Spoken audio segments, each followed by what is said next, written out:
नमस्कार विद्यार्थी मित्रांनो, पोलीस भरती परीक्षेकरिता उपयुक्त असणारे अवघड पण संभाव्य प्रश्न आपण समजून घेत चाललोय. आपण 9वा प्रश्न पाहूया. 99,999 रुपये मुद्दलाची सरळ व्याजाने 10.5 रुपये दराने दाम दुप्पट होण्यास किती वर्ष लागतील?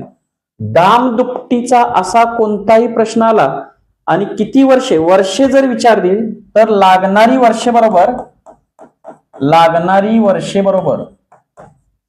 100 भागिले दर. साधं सोपं टेक्निक आहे. फक्त 100 ला दरानं भाग द्या, तुमचा आपोआप उत्तर येईल. 100 भागिले व्याजाचा दर किती आहे? व्याजाचा दर 5 आहे. भाग द्या. 5 दुनी 10 0 म्हणजे 20 वर्ष लागणार आहेत. पर्याय क्रमांक 2. विद्यार्थी मित्रांनो, दाम दुपटीच्या उदाहरणाचं हे जर टेक्निक आवडलं असेल तर लाईक करा, शेअर करा आणि सबस्क्राईब करा. आणि अंकगणित विषयाची basic concept, clarity, technique, shortcut, tricks संपूर्ण जर तयारी करून घ्यायची असेल तर तुम्ही द टेक्निक कॉम्पिटिटिव्ह अकॅडमीचा अंकगणित स्पेशल हा मार्गदर्शन वर्ग जरूर जॉईन करा. धन्यवाद.